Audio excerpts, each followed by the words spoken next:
Here's what's coming into view on Elevating Denver for August 2025. Parks and Rec provides a path to alternative sports. Really start to help out the kids. The Atlantis community celebrates ADA history. People with disabilities weren't really being protected. And right along with Denver's solid waste crews. You have to enjoy this place and love your job. These stories and more are just ahead on Elevating Denver.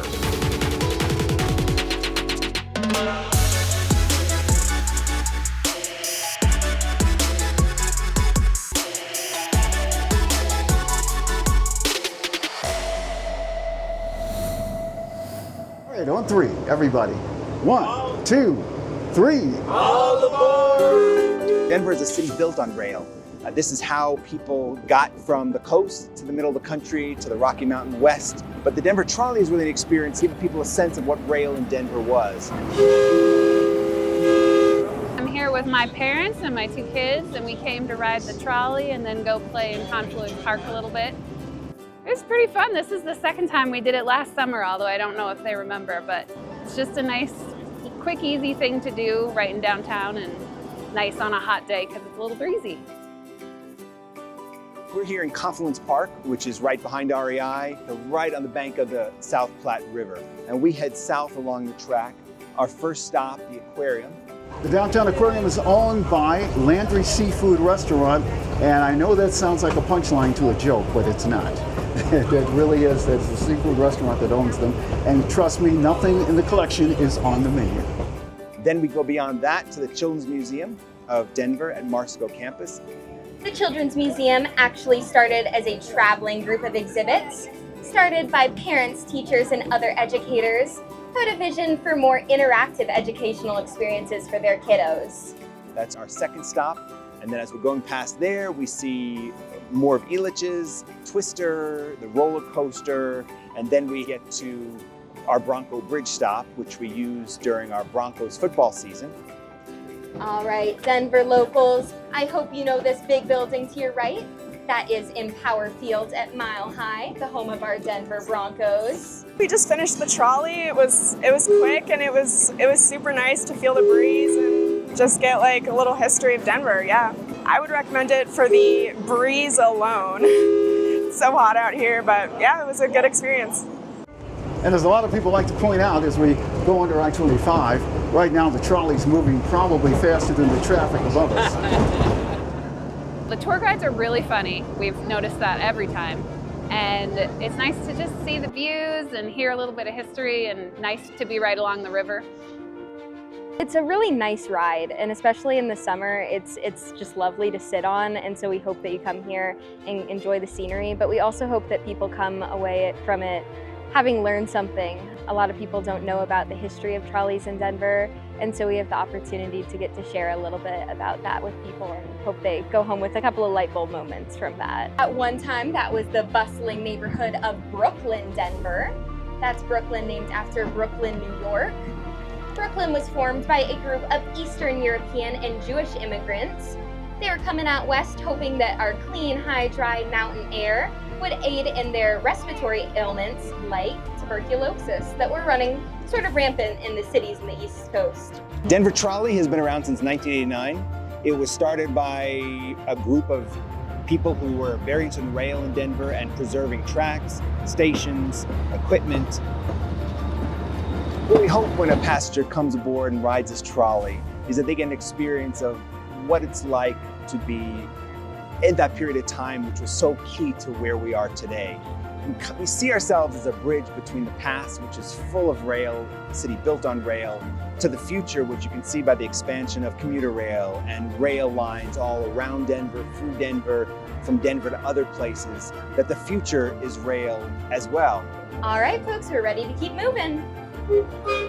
We love the trolley. It's not very expensive. It's an easy activity. It's fun for the kids. So definitely encourage people to check it out, and fun for the grandparents too. A lot has been, of course, refurbished and rebuilt, but the basic body is what it was the breezer. We have open doors and windows. We have bars as safety measures. You'll see seats that flip manually.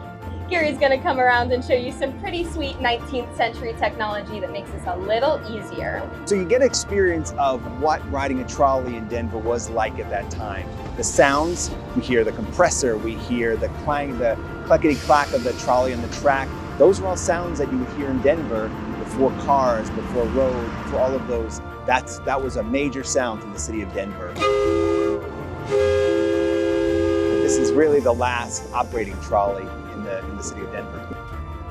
The Denver Trolley continues to run as an organization because of its volunteers, people who support us. We raise money through donations, primarily through ticket sales. So if you ride the trolley, you're keeping the trolley rolling. Not very expensive, great time for a family outing.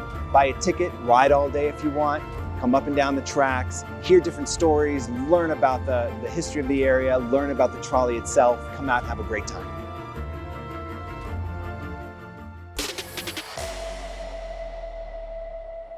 Go skateboard, yeah! So Alternative Sports Department formed about 3 years ago, and it is part of a bigger plan for the outdoor education and alternative sports master plan. We design and create programs for the citizens at large, and that includes skateboarding, roller skating, disc golf, various forms of biking, downhill mountain biking, regular trail mountain biking, pump tracks, and e-bike tours. On top of that, we manage a climbing wall over at Carla Madison Recreation Center, as well as utilizing things like in our mountain parks to get people up there mountain biking. We have a really rich, vast amount of mountain parks.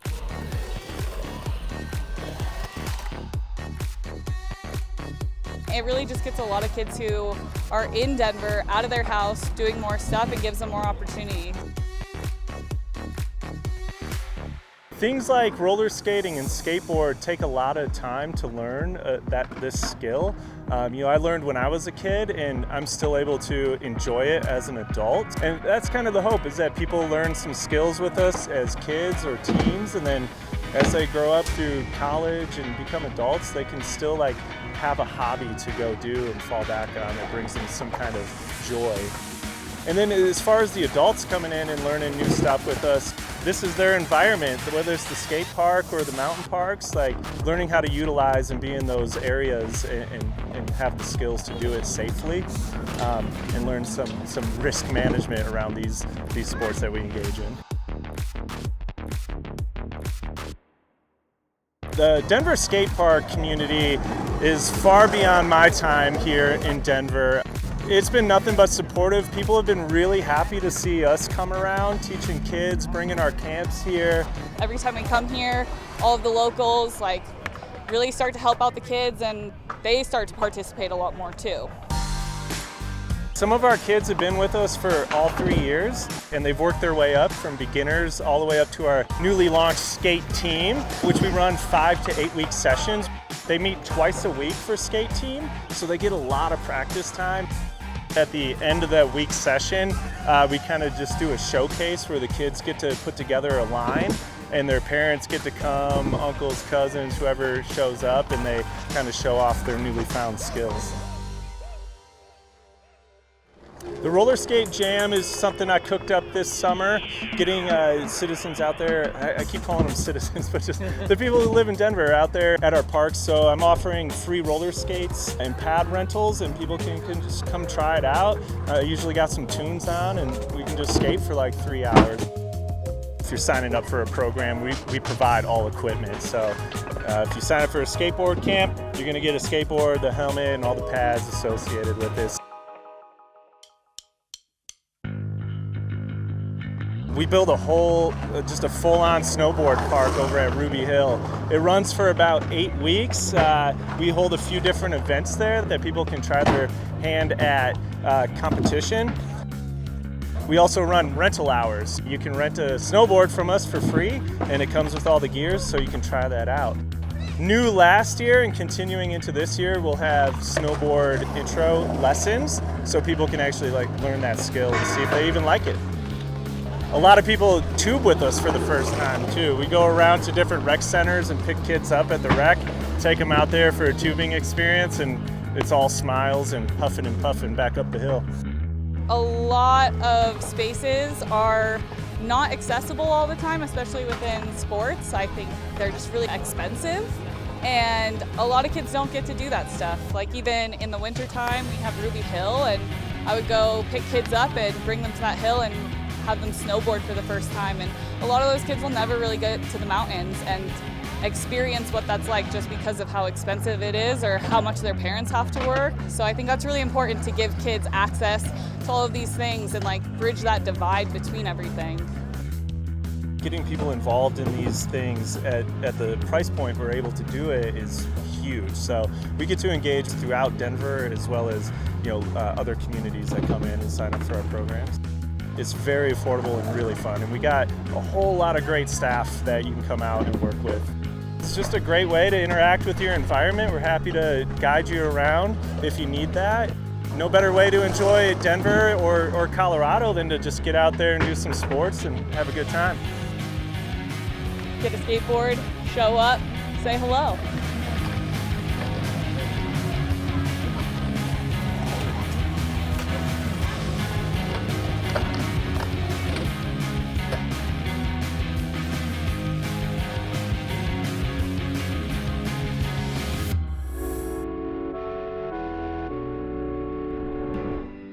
The most challenging aspect that our community faces outside of survival is that people don't really look at us as people. They don't see us as individuals, but they see us based on the expectations they have around our disability. And the reality is that oftentimes we are told you can't do this because of your disability. And the reality is that my community is the most creative community on the planet because we have to find solutions for everything. Atlantis Community is a center of independent living. We're actually the second oldest center of independent living in the country, and our organization is tasked with helping folks with disabilities live independently within the community of their choice. Atlantis started out when Wade Blank and Barry Rosenberg realized that discrimination wasn't just for people of color or women or members of the LGBTQ+ community, but it was also impacting people with disabilities.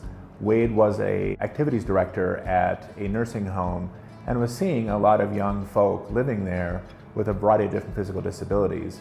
And he also was seeing the quality of life that they were being given in those spaces and didn't think it was right, and started to bring the outside world into these institutions. And everything sort of came to a head, and they were able to convince the city of Denver.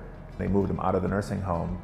And that was the first few steps of establishing Atlantis Community. We were conceptualized in 1974, 1975, we were officially recognized. That act in and of itself started a spark that culminated, interestingly, on July 5th and 6th at Broadway and Colfax. 19 individuals had stopped traffic and chained themselves to a bus. And this was in ask of wanting to have accessible transportation. So imagine yourself, it's 1978, you're in a wheelchair and you're living in the city of Denver, and a bus goes by and you can't get on it. At the time there was no ramps and there was no program for people with disabilities to use public transportation. When we talk about the Gang of 19, those were the 19 individuals that chained themselves to that bus. But the whole action actually was much bigger than that. You have to realize that people with disabilities didn't know what they didn't know. They didn't know that these things were possible.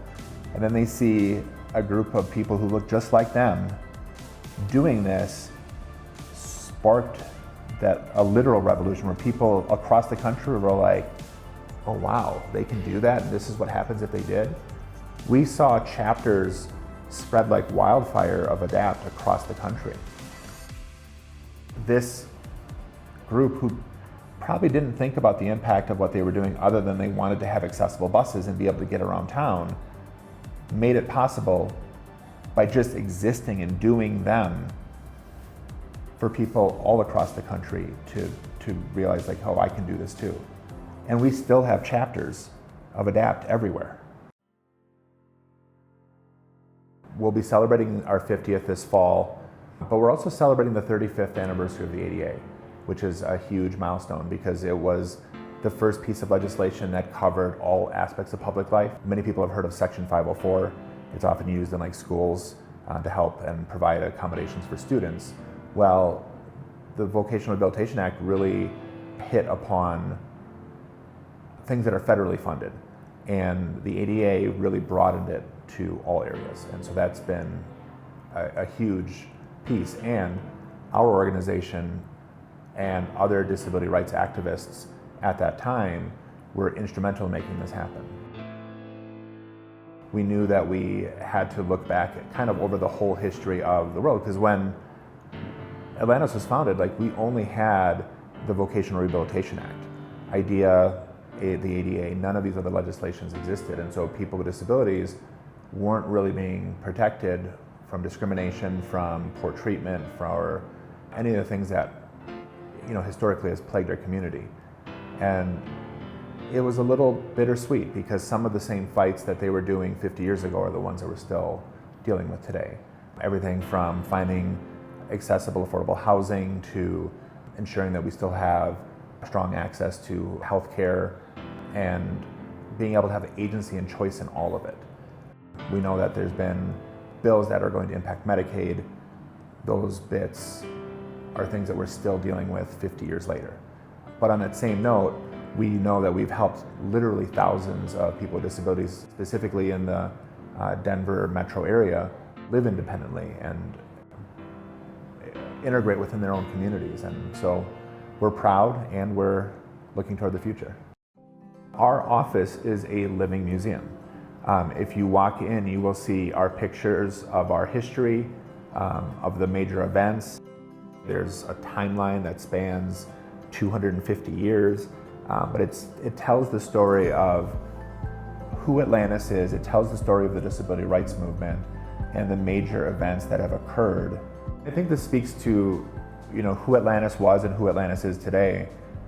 The community that we first served in 1975 were people with disabilities, but specifically they were people with physical disabilities.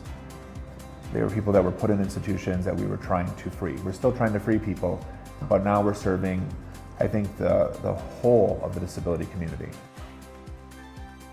I think the legacy is very, very rooted in helping disabled folks live free of nursing homes, free of the loss of agency and autonomy. I don't think our mission going forward changes that, but I think it expands it. I think it's going to look at human beings and people with disabilities holistically, where we're looking at how do we help breed independence in all the areas of the life. Like once we can cover Maslow's base level of food, shelter, safety, like what's next? Like how do we support education? How do we support employment? How do we support the leisure activities? How do we live? Not just survive, but how do we thrive? And I think the future of Atlantis is going to pick up that torch and work towards like having not only our community survive, but not worry about surviving and having us thrive.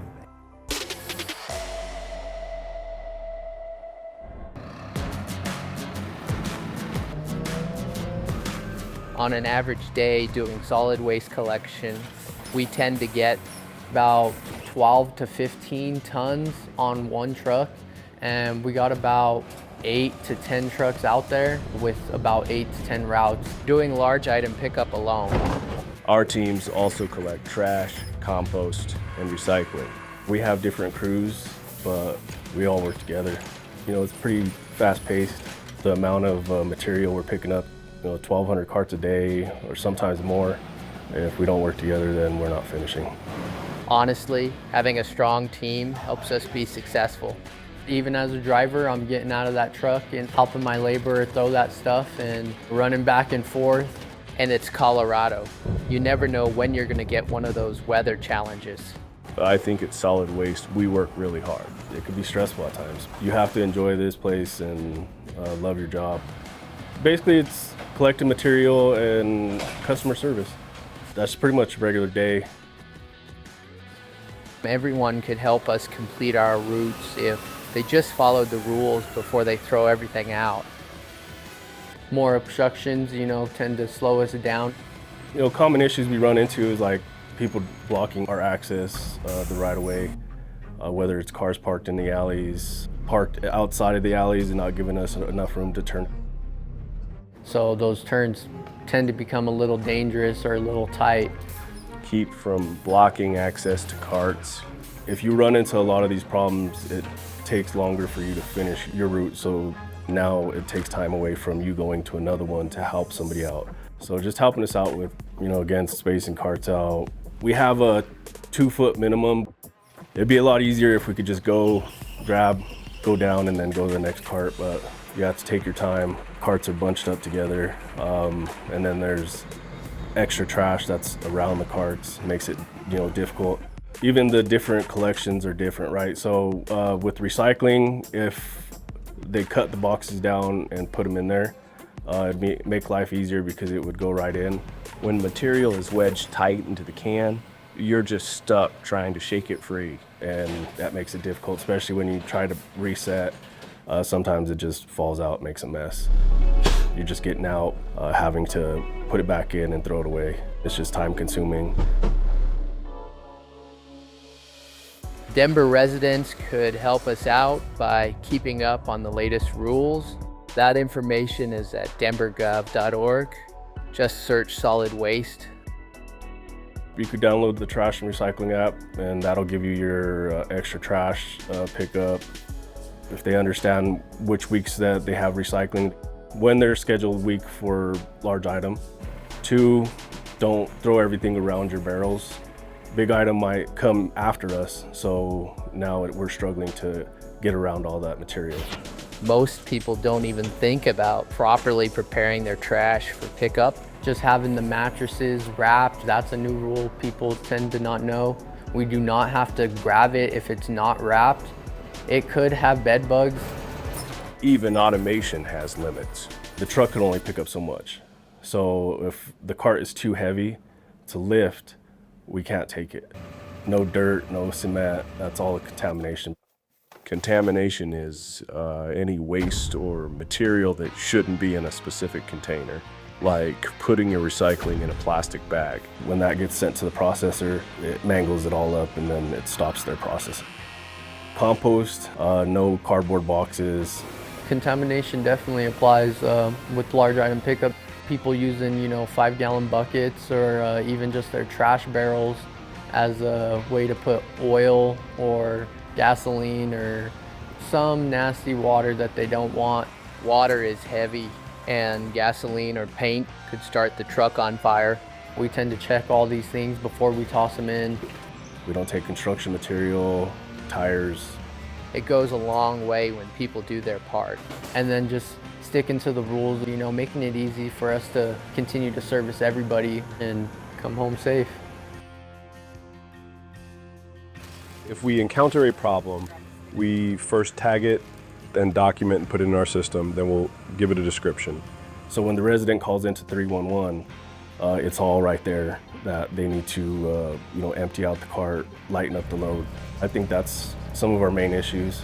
Not throwing everything out, thinking that, these guys will just take it. So when you're throwing out everything that you've had all year at once, it's time consuming. That driver and labor has to pick up all that stuff. And if they don't, then they're going back for it. If you have any questions, don't be afraid to stop us and ask us.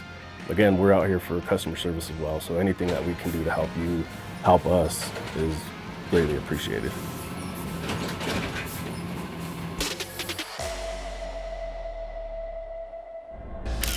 Join us for the tale of Denver's beloved but elusive Parkhill Bandit and how he brought 2 city agencies together to bring about a happy ending.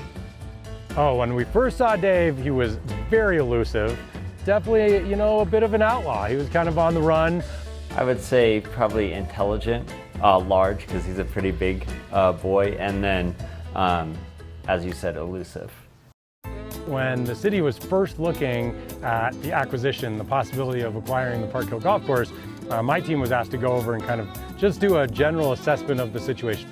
We had been receiving calls for several months about a German Shepherd type dog that was loose at what used to be the Park Hill Golf Course. And we had gone out several times and not been able to get eyes on the dog, but there were pictures floating around in the community, sightings of him. We were definitely all very intrigued right from the beginning, and sure enough, there was this dog hanging out by his favorite tree, and we spotted him, and you know, looked like a total sweetheart. He was carrying around a little stuffed animal, so if you got too close to him, then he would just pick up his stuffed animal and trot off, and that was the first time that I met Park Hill Dave. We had made some good attempts to try and find the dog without success, and then we got a call from our partners at Parks and Recreation in the city who said that their employees had seen the dog. My team was out there and they would, you know, try to coax him in and make friends with him while they're out there working all day, and he always kept his safe distance. Even when the people were leaving him toys, the neighbors, there were definitely neighbors who were leaving him toys, somebody had left him a bed.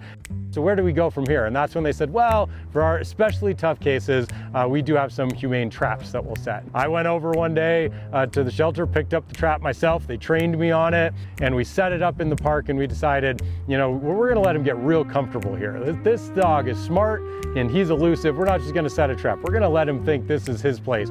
Covered it with a nice blanket, we set it all up, put food and treats in it, but didn't set it to go off. And the team even went out and got a trail camera so that we could have a trail camera and make sure that we weren't catching a raccoon. The very first footage we got of him, he actually walks up so smart, he saw us hanging the camera, walked right up to the trail camera, looks it right in the eye and licks the camera right there. So he knew what we were up to. We finally set it to go off, put a nice juicy steak in there. Dave is in the trap, we gotta go get him. We were all really kind of hoping that he had some homeward bound story, that he'd gotten disconnected from his family, be able to, you know, get him and reunite him with some kid who's been crying for the last year because he had gotten away. And I was probably even more intrigued because I had a dog for about 7 years who passed last summer. And so my dog had just passed, and then here's this dog living in the golf course that just really intrigued me. And again, I kept telling everybody, look, we're either going to find out that he had a family, and the first thing they told us is scanned him and he had a microchip. Microchipping and licensing your animal is critically important. It's very easy for us to scan the animal, trace the microchip, and then make a phone call to the pet owner and get that animal reunited. But unfortunately, the microchip led, instead of to a person, it led to another animal shelter. He had a really bad first adoption with somebody who was not taking good care of him, and the shelter had to step in and take him back.